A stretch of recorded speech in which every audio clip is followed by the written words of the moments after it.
Konnichiwa, Nihon Cricket Pod Yokoso. Welcome to the Japan Cricket Podcast. I'm Alan Kerr, Head of Cricket Operations at the Japan Cricket Association. And today I'm joined by two former captains of the Japan Under-19 team. Starting off, we've got Marcus Thurgate. Morning, Marcus. Morning, Alan. Good to be on the pod again. Thanks for inviting me. Welcome back. One of the few people to make a second appearance. And debuting on the Japan Cricket Podcast, just as he did for the Japan Under-19s a couple of weeks ago, Koji Hardgrave-Abe. How are you, Koji? Yeah, good, Alan. Great to be here. All the way from, you're in Napier, right? Havelock, North. Yeah. Havelock, yeah, all the way down in New Zealand. So fingers crossed our tech holds up. So yeah, over the course of the next sort of, 40 minutes or so, we're going to chat a little bit about Under-19s cricket. Koji, of course, recently captained the Under-19 team in Darwin at the World Cup Qualifier, where the team returned 5 wins out of 6. And Marcus, in his youth, captained the Japan Under-19s in 2019 and 2020 at the Under-19 World Cup in South Africa. So, Marcus, I'm going to start with you. I'm interested to get your opinions, thoughts, memories, I guess, about what it was like going into the qualifiers in 2019, because back then we hadn't played any of the regional opponents in, I guess it was about 8 years. So you were going into a tournament against a group of teams that you had really no idea what to expect, what the standard was going to be like. And likewise, you were bringing together a new team competing for the first time. So, Marcus, what was it like back then, do you remember, in terms of preparing and getting ready to face such unknown opposition? Yeah, I remember it pretty well. I was having a chat to Neil Dutt, who was the vice captain, the day before the tournament. Like there was like a lot of unknown going to the tournament. Obviously, we had a good preparation as a team, like playing against some senior teams in Japan, but we hadn't played anyone outside of Japan before the qualifiers, and we hadn't, like, it's the same as every under-9 tournament. You never know like how well the other teams are prepared and what sort of level they play at. So we thought we were the underdogs going to the tournament, and until like the first game, we like at the presentations and stuff, we felt like underdogs, and we sort of like had the feeling, having a chat with some coaches from other teams, like they saw us as underdogs too. But then I think I said in the interview that we could be the X factor of the tournament, and we sort of ended up being. So I think all the boys are a bit nervous going into that tournament, just because we had like a lot of unknown going to the tournament. Yeah, and likewise, as a team, you mentioned you played a few warm-up games, and I guess back then there was only one player in the squad who was based outside of Japan, and that was Kento Otodobel. So I guess the guys knew each other, but hadn't played a lot of cricket together. So how much was that a factor, do you think, in trying to get the best out of the team? Yeah, I mean, as you said, we didn't play a lot of cricket together. We actually played a lot of cricket against each other. So we knew everyone's strength and who's good at what and sort of things. So I think when we got together as a team, like we gelled fairly quickly because we knew each other pretty well. And like when we met Kento, and what he brought was pretty clear and pretty effective too. So he just slotted straight into it. And yeah, I think from day one we sort of worked perfectly as a team. Jojo, I'm going to throw those same questions over to you, mate. Does any of that sound familiar? You know, it had been 4 years since we'd played, and in under-19 cricket, that's a whole new cycle. I don't think there was anyone in our team who was playing or involved 4 years ago. And Shotogo had been around the squad, but hadn't been in it. And of course, for you as a player, you'd spent a bit of time in Japan prior to the tournament, but coming in fresh, getting to know everyone, and no idea what to expect as well from the opposition. How was it in terms of, trying to get yourself ready? Yeah, well, like Marcus said, it's quite unknown. But the preparation, I think it all leads up to maybe like the month before. So as you said, we had the Futures League, so we all kind of met each other then. We also had a training camp for the under-19s. Well, I think we got to play one game against the men's team and just get to know what everyone does, what everyone's like as a person. And that's really what connects us as a team, I think. I think there was a difference at the tournament when we went to Darwin, was that we were a team compared to others. Doing activities together, rest days together, going to the water park, just things like that. Really, off the field, their energy created winning moments on the field. So yeah, that was really good. But yeah, just the preparation is hard. With I think it was 5 of us, half Japanese boys, being overseas.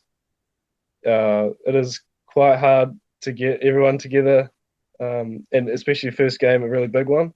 But I think that set the tone. How we actually did very well against New Zealand, and yeah, set the tone for the tournament. Yeah, that's segued beautifully into my next question. Ooh, a bit of feedback there. Not sure what that is. But yeah, I mean, Marcus mentioned game one, and you mentioned it as well. For the under-19s back in 2019, we played Samoa and won that first game by 170 odd runs. And as Marcus said, it was kind of going into that. Everyone thought that Japan might be making up the numbers a little bit in that tournament, and suddenly expectations flipped around very quickly. It was a different experience for you guys, Koji, in that you're up against New Zealand, a full member, and it was a defeat by whatever it was, 140 odd runs, I think, in the end, which on paper looks like a big defeat. But I think certainly from watching back here and from the vibe that I got, actually coming out of that, everyone was extremely positive. Is that true? Yeah, that's exactly it. Yeah, because we all expected New Zealand to be this great team, and when we actually got there and we had them 6 for 130, we were really in this, and they weren't that far from us. That was it, really. They had a couple better players, but apart from that, as a team, yeah, I think we were just as good connecting wise. Yeah, it just really went down to their depth. That was the only problem. But coming out of that first game, we realised, yeah, we're a good team and we can do well here. Yeah, it's very much what you see with those full member nations is the strength and depth, isn't it? When they've got guys coming out at 7 and 8 and whacking runnable 50s, it's pretty handy to have. Marcus, from a fan point of view and also a member of the Japanese cricket community, what were your thoughts after that first game against New Zealand? Seeing the boys, firstly, bowl New Zealand all out, and then secondly, bat pretty deep in the game as well. Yeah, I think that exact game sort of brought all the Japan cricket community together because I think whenever we play like those nations like New Zealand, like you get some sort of interest from everyone, and then to see the boys like hang in there, like show fighting spirit, sort of made everyone happy. And I mean, like I think you're part of the Japan national team group chat too, and all the boys were very happy, and it sort of made everyone, I don't know, very happy and like going forward to the tournament, like. Because it's not only that, like, the whole Japan cricket's got a big month coming up with the qualifiers, and I think the women's are having the qualifiers too, and then there's Asian games. So like this couple months is going to be big for Japan cricket, and like that exact game sort of started building something big and exciting for Japan cricket. So I think it was I mean, even that first inning, just bowling New Zealand out, sort of really got everyone excited for what's coming for Japan cricket. Yeah, and Koji, you mentioned, having New Zealand at 130 for 6.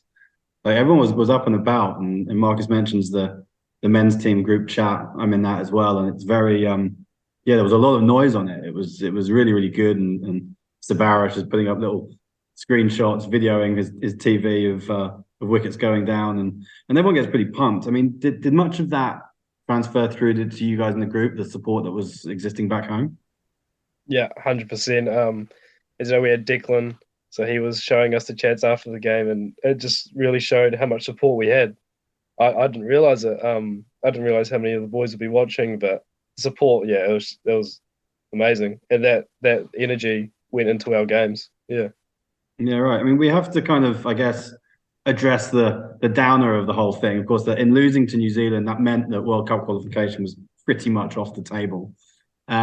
Was that really discussed much in the group, or was it really just a case of right, let's go out and win the rest of our games and prove that we're the best in the best of the rest of the teams here? Yeah, that was exactly it. As soon as we lost to New Zealand, our tournament started. Now it was, let's prove to everyone really that we are the best nation here, apart from New Zealand, and in coming second, it means that we are the third best team in EAP with Australia and New Zealand. So yeah, it was just like point proven that we can do it. Yeah. Yeah, absolutely. And I guess we'll move on to the next game. Was Fiji next, and I guess moving into that game, there must have been a bit of pressure on that, particularly with the fact that they turned over Papua New Guinea in game one, which certainly from our point of view was a massive shock. And then I think they'd had another win as well, whilst we had a rest. So coming into that game, what was the feeling? Was there a bit of nervous energy around that morning? You know, they ended up winning the toss and batting. How did that day kind of come together? Yeah, I know a couple boys the night before in the morning were a bit nervous just with them beating Papua New Guinea and that being an upset. But I think the majority of us didn't really look at the other scorecards. Like I know myself, I was just, well, it's a new game, anything can happen.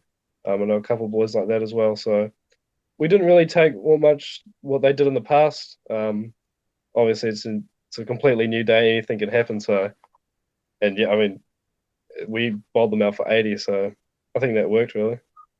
Yeah, definitely. And what were they like as a group to play against? What was the Fijians? Were they noisy in the field? Were they, you know, trying to put some pressure on you guys? Yeah, so definitely different from New Zealand, and I'd say most other teams, apart from Samoa. Even when they get a wicket and we got 10 runs to chase, it's their energy is unmatched. They fight for everything, yeah, and they're so tight as a group that any wicket is just yeah, they love it. So it's definitely different, and the noise they create does put pressure on the batters. But as you said, we yeah, bowled them out for 80, so it was quite comfortable in the end. Yeah, for sure. And I think wasn't that the game that Sholtrel got his fifer? Yeah, that was exactly it. I think starting getting put into bowl first and then bowling for 80 with a short total getting fifer. Yeah, that was just a big momentum lead into our batting innings, and that just shows the tournament that yeah, we're here to play. We're not just another team. Yeah, definitely. Now, Marcus, you've known Sholtrel for a long old time, and of course, you know, he was as mentioned, he went with the Japan under-19s as a reserve player on our pre-World Cup tour to Australia, and you know he was pretty disappointed to have missed out on final selection around that time back in 2019, 2020. So, how pleased were you to see him, you know, producing a game like that and you know walking off, holding the ball up, got a big moment? Yeah, yeah. I mean, I knew he wasn't used to holding the ball up because we also on the stream Kaz was telling him how to actually do it. But yeah, mate, it was great to see um Shultaro do that because we all remember him as I think it was about 15. He was around the group for that previous group. And he, you know, I think he actually got pretty close to getting picked in that tournament too, because he was always pretty good. His fielding was always up there amongst the group, and I actually used him in the couple of games that we had in Brisbane as a specialist fielder because he was that good. And then remembering him from those days to actually see him take a fifer on that international stage was I was pretty emotional actually, and I actually saw his brother. I think it was the day after.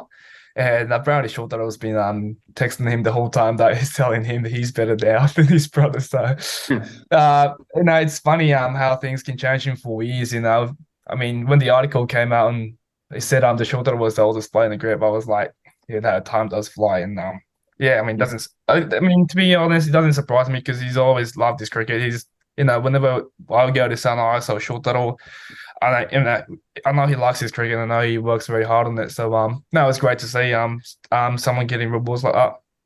Yeah, it was definite echoes, weren't there, of 2019. You know, one of the Hirotsuka brothers playing a lead role in the first win. It was obviously his brother Kazumasa took fourth and made 68, I think, in the first game back in 2019. So it was good to see him getting in there. And then, you know, we moved on to Vanuatu in the next game, and you know, Koji, this was when very much your crowning moment. Although you still didn't get MVP, I understand. You kind of got a little bit hard done by on that one, but that was really the game I think that grabbed everyone's attention in a way that hadn't been done previously. You know, a win by 8 wickets against Fiji was nice, and it was it was kind of set the ball rolling.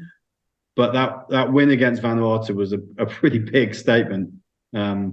And it seemed very much, certainly from watching on the stream, that you were on from ball one, Koji. You came out and smacked two boundaries in your first two balls and didn't really look back. Do you want to tell us a little bit about how it felt that day and what it was like out there in the middle?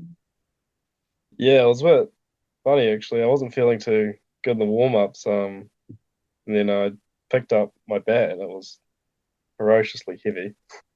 So I went to my second bat and first ball, yeah, I didn't really think about it too much. Just it was kind of see ball, hit ball, yeah, and carried on through there. But obviously, it was all about partnerships. That was the big thing. Had people to bat around me. Chahaya did an amazing job of just staying in. That was the big thing. Just staying in, building partnerships. That's what it takes. 50 over cricket. Yeah, it's one in the middle overs from 10 to 40, 100%. Yeah, absolutely. And you brought up your 100, and what were you thinking at that particular moment? Did you know much of sort of the history around people who have scored hundreds or just run makers for the under-19s or any of that stuff, or was it more just it's a game of cricket, I got to try and score some runs for the team? Yeah, that was exactly. I didn't think anything about the past or the other 19 teams. I was just thinking, well, if I stay and score runs here, we're going to win. So that was my mindset, my mentality in that game. Yeah. Yeah. Now that that's done, looking back at it, is that must be a pretty big source of pride. I mean, I don't know if you've read the numbers since, but that's the highest individual score by anyone in the Japan cricket shirt, and the first by an under-19s player. So, it's we've got Marcus on here, and we're talking a little bit about the past, but it felt very much like the under-19 was writing a new history and very much painting a picture for the future. So, was that something that you kind of look back on with a good amount of pride? Yeah, 100%. Yeah, I look back on that innings as kind of like just it was really good to see the support after. I think that's what really hit me after the game.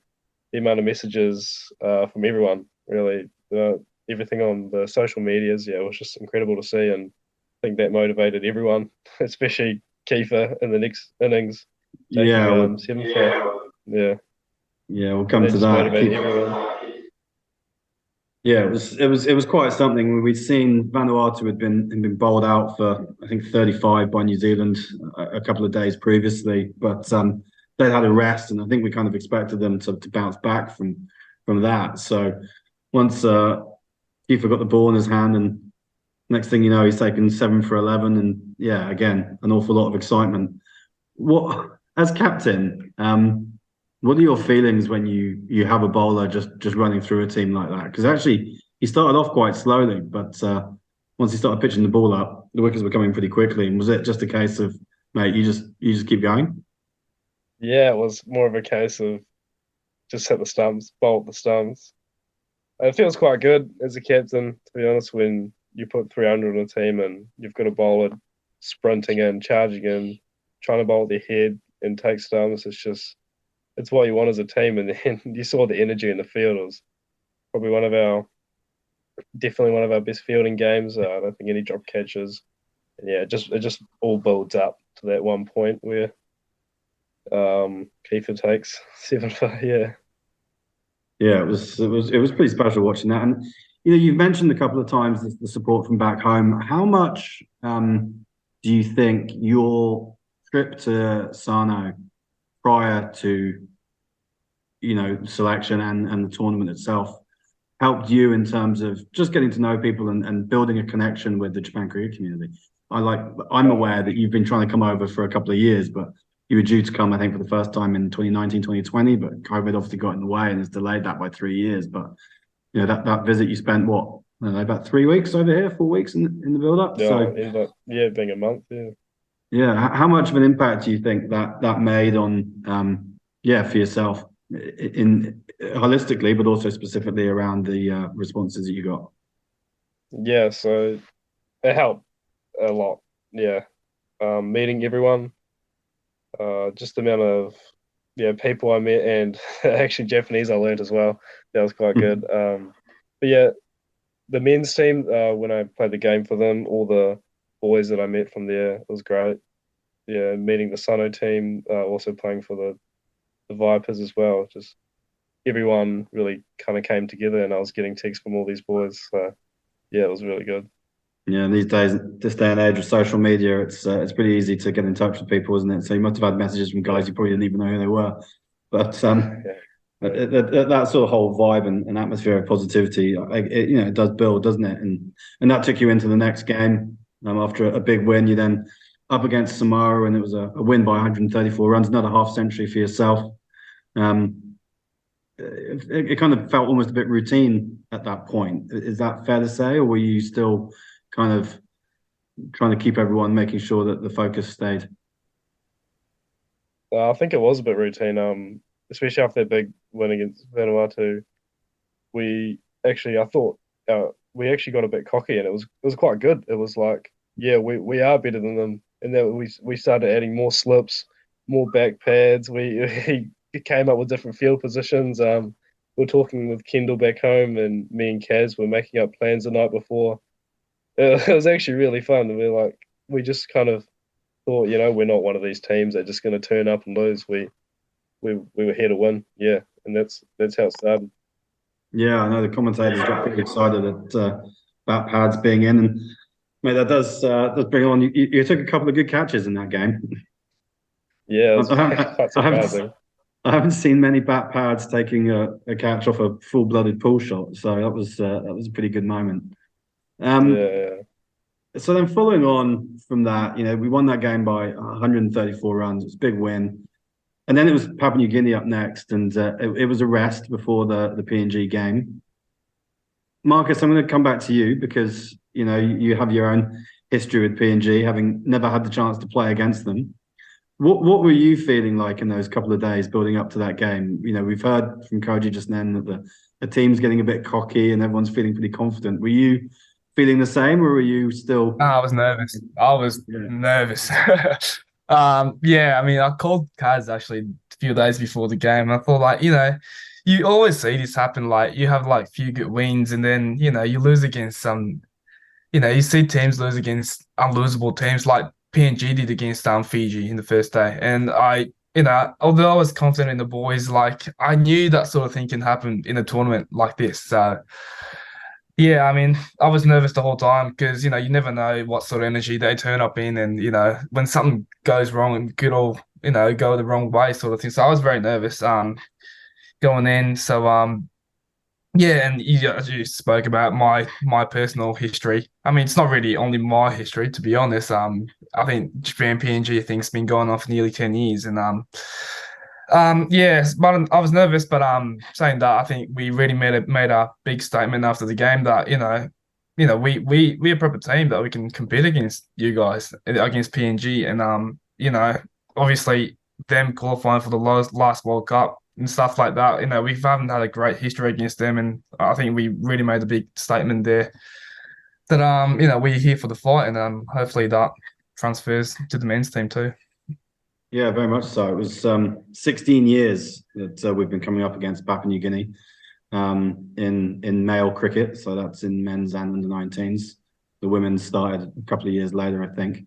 And no male team has ever beaten, and the women have got a few wins in the past. But yeah, I was very much like you, Marcus. It was definitely a game that we all wanted to win, and I was definitely, feeling it a little bit because that we'd seen PNG improve significantly. And Coach, it's interesting you said earlier that you hadn't been really paying too much attention to the other scorecards, which I guess is probably quite a good way to go about it. I was filling myself with as much information as I could. I hadn't seen PNG play, but I'd seen them post, 200 plus a couple of times, and I figured that them getting bowled all out for 60 by Fiji was probably a bit of a freak occurrence, and so that maybe they came off the plane, were a bit cold, and just got caught in that first match. But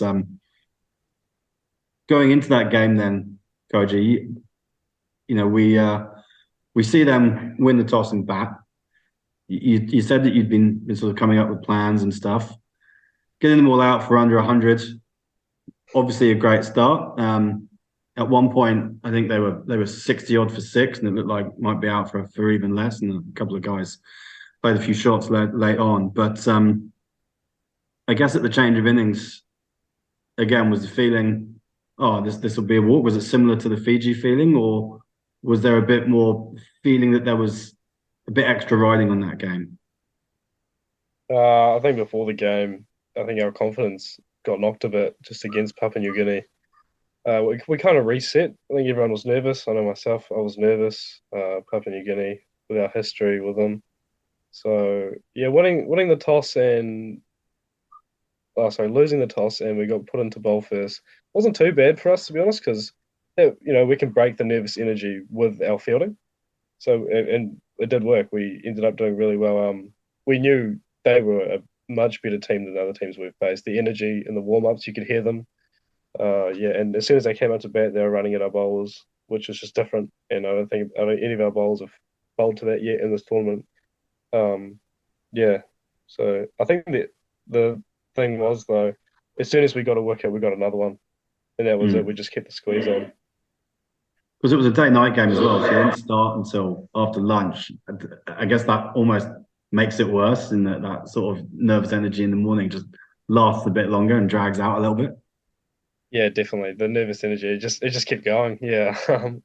The boys were getting to breakfast early and they had 3 hours to kill before the game. Yeah. Yeah, right. But at the innings change, I think it was a bit different to the Fiji game. We knew it wasn't going to be a walk in the park, just chasing 80, 2 down or whatever it was. Even though we did chase it down in the 30th over, the scorecard didn't really showcase how hard that game was. Yeah, Papua New Guinea, great fielding, great bowling side, so it was much harder than the scorecard showed. Yeah. Yeah, and from your point of view, a rare low score in the tournament for you that day. What was it like sitting watching? What was the feeling amongst the group as sort of Aditya and the rest kind of edged towards the total? Yeah, I mean, it's always hard watching from the sideline, and you love to be out there, but it's the thing you just gotta, as captain, you gotta get the boys together. I think that's the most important part of a small run chases like that. It's one big partnership, and you win the game. So getting the boys together, everyone in the dugout, and learning who are the good fielders, what's the pitch doing, what are the bowlers doing, and yeah, I think that won us the game. Really, that was the tipping point. Yeah. And what was the vibe after that one?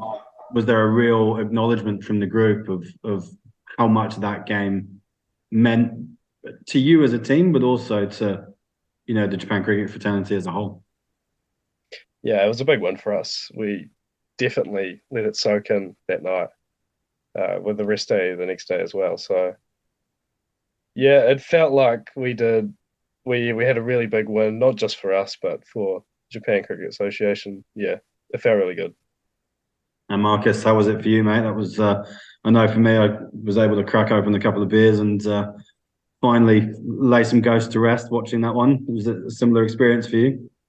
Yeah, it was nice and cold. My kiddings. It took me about 12 seconds to get through the first one. So yeah, I was so happy. As I said, the day night game meant later start meant nervous morning. I was at work actually. I was working, but it was so unproductive that day. Just been so nervous all day, and just finally getting that done. I think it was like a statement made, and all those feelings that I had for about 4 years now are sort of like gone now, which was pretty emotional day for me. And I think a lot of credit has to go to Dino as well, because I think a lot of times chasing low scores like that, you can sort of try bash your way out of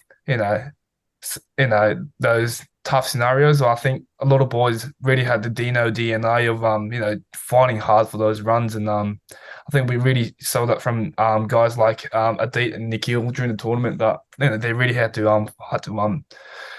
there was no easy way out scoring runs, and I think we really saw some fighting efforts from those boys. Yeah, I saw Dino this morning. Actually, it's his first day back in the office today. I had a quick catch up with him, and he said, at the change of innings in that game, he's like, guys, it's only 90. It's it's a good side, but it's only 90. You got 50 overs. Yeah. So yeah, I think it's probably worth just running through some of some of the background for those who don't know. Of course, Japan qualified for the 2020 World Cup courtesy of a PNG forfeit. So Marcus and his merry men never got to actually go up against them in the field. And there were, not a lot, but there were definitely people saying when we were at the World Cup, "Oh, you're only here because PNG forfeited that game." And that was definitely something that never sat easy with me. I think as a group, back at 2019, we all felt that we had a team that could have beaten them. And going into the game, it was, sure they would have been favourites, but I think that there was a confidence in the Japan team that, on our day we probably could have turned them over and qualified by right. And then, as you've already alluded to, Marcus, I think for me that was kind of a footnote. But for me, what happened last year and so many of our guys, Kiefer's older brother Lachlan, Declan, obviously part of the coaching staff on this tournament, and a few others as well. Ryan Drake, Kento, Shotaro, your own brother, Marcus Ashley, guys who would have been involved in the under-19s the previous cycle, who then missed out because the place at the World Cup was given to Papua New Guinea.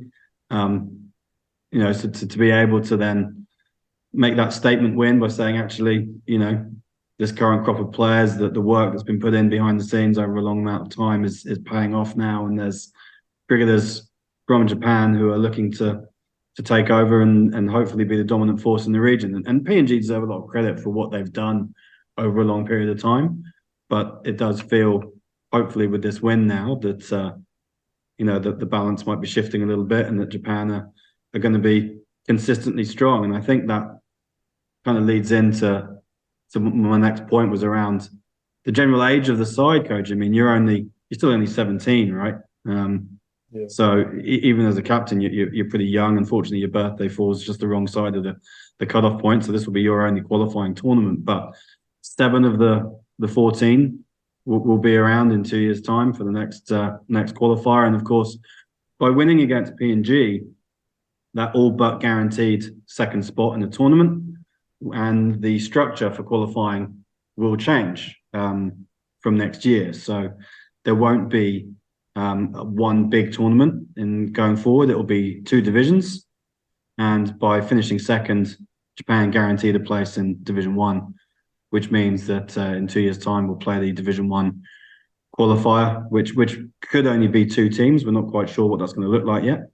But it also meant PNG were relegated to 4th in the table. So they will definitely be competing in Division 2, which, is something that I'm not sure they would have been expecting coming into the tournament and looking ahead to the future for their own programs. So, it's definitely a win that had significant repercussions. And, from everyone at Japan Cricket, Koji, I'd just like to say congratulations and thanks very much for getting that one done.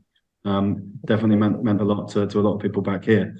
Of course, the tournament wasn't done yet, and in many ways, the highlight was still to come in the next game when Aditya Phadke, the 7th choice bowler, decided to run through Indonesia. That Indonesia game was it was a tough one to watch, to be honest. They very much had a style of play that they were committed to, which was to bat the 50 overs. How was that as a captain? How did you find managing that and managing the bowlers? Because there weren't a lot of runs coming. Were you happy to build dot ball pressure, or did you feel like you needed to find ways to take wickets to get the game done?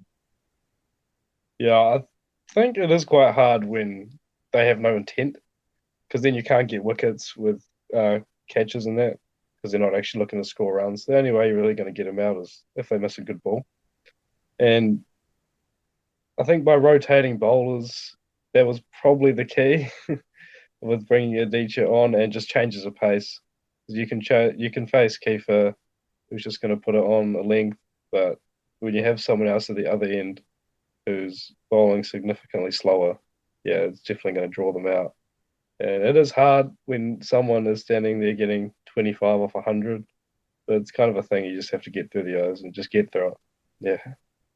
And what was the feeling then? It was like the 32nd, 33rd over, I think, when Aditya, with his first 2 balls, he manages to nick through the defences. Field all come in for the hat-trick ball. Yeah, Field did come in. Yeah, definitely. We just wanted to get it over and done with at that point. Yeah. No, Adichie's, he's not the loudest chap. He's a quiet lad, but I definitely reckon that's the most exuberant I've ever seen him when the finger went up for that third one. What was that like? Talk us through what the chat was out in the middle, both, pre hat trick ball and post achieving it. I think there's a lot of emotion from Adichie. It was the most I've seen in that whole tournament. I think he doesn't expect a bowl, so when he does get a bowl, he does grab his opportunity. Um, but yeah, I think just grabbing that hat trick really set us up for that second innings. Uh, yeah, Yeah, and Aditya again was managed to see at home that day, 42 not out, I think it was something like that. A really great day for him and a great way to finish the tournament. I know that you had a flight booked for like midnight that night, so it was a bit of a cut and run for yourself, and I think a couple of the other players were in the same boat. But come the end of the tournament, I know New Zealand had already gone; they'd left like 2 days earlier. So did it feel like the tournament had fizzled out a little bit, or was it by winning that game and with the teacher doing what he did, was it a nice note and a celebratory feel at the end of that game? yeah, it felt really good. I actually felt like we kind of went. We won the tournament because New Zealand weren't there because they Yeah, left you're the best team left, right? days prior. Exactly, we were the best team in Darwin at that point. So it was a really good feeling, especially at the ceremony, getting the praise we did from the announcers from the NT Cricket. Yeah, they gave us a special kind of talk, and it was a good feeling, yeah, because we did work hard as a team in that last game and in all games. And for your own personal point of view, Koji, how excited are you about sort of what the future holds from a playing perspective for yourself? The goals from now. I guess you're back in New Zealand now, and you'll be kind of going into you're smack bang in the middle of winter, aren't you, at the moment? So you'll be preparing for next season, and then when do you think we might be seeing you back in Japan? Yeah, I think there's a lot of cricket to come. I think that's what I can say. And hopefully, yeah, next year during futures and the JPL, I think that'll be a perfect time, which I came this time this year. Hopefully, get a couple of games for a club, maybe Sano. I'm not sure yet. Um, but yeah, it'll be good fun and a lot of cricket to come. And I'm really excited, especially with this group that just came through the 19s with all the halfies and all the boys here. I'm really excited to catch up with everyone because, as you know, I can't actually speak to all the boys back in Japan. So yeah, it'd be good to catch up and good to play some more cricket. Yeah, Marcus, from your point of view, plenty to be excited about looking ahead for Japan cricket. Oh yeah, I mean definitely. I think I was actually texting Kendall about how combined 11 with my under 19s and Koji's under 19s look, and mate, I'm telling you, it's a pretty good team. So Japan cricket's got a good 10 years coming up, I think. Yeah, it's good. I had a couple of messages, and Dino actually told me a story this morning as well about I think Jamal, who's one of the assistants from Vanuatu, was over there. He's involved with the men's team and works with Vanuatu cricket and was over as like either a team manager or an assistant coach or something. And he was asking Dino how many of the under 19 squad are in the current men's squad, and was pretty shocked when Dino said that none at present. And he was his eyes bulging and was asking how good our men's team are going to be. So yeah, exciting times and looking forward to seeing. I'm sure it won't be too long before a handful of those guys who played so well in the tournament are pushing for places in the full men's squad. For you, Koji, I'll give you the last word. There was a lot of positives and a lot of standouts. What was the if you could pick one moment as your standout moment, what would that be? Um, I think there were a lot of good moments, a lot of memories. But I think at the end, sitting down at that ceremony, knowing that we represented our country and we really showed how good of a team we are and how JCA is just going to go up. That group that I captained, yeah, I hope to captain them again. That was a awesome experience and just an awesome team, and I'm really excited for the future. We had a awesome time and really good blokes, so that was good time. Oh, it's a very mature answer, mate. I just thought you were just going to say 100. Um, Yeah, it was definitely one of those moments watching Hidotake get the MVP award against Papua New Guinea for his threefer was the smile as he's standing up there collecting his MVP was a memory that will stay with a few of us. Look, guys, thanks a lot for joining me today. It's been great to chat again. Koji, well done.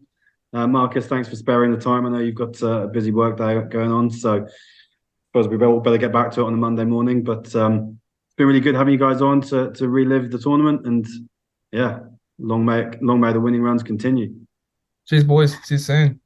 Yeah, cheers on.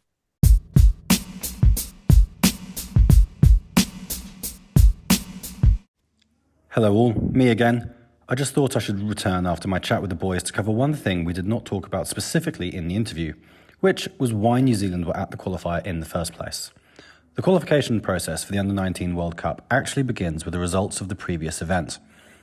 Those who have followed the Under-19 World Cup in the past will be familiar with the format in that everybody finishes with a defined place through a playoff system, which is great for the participants as it guarantees each team a set number of matches, but it also helps the ICC when it comes to qualifying for the next event.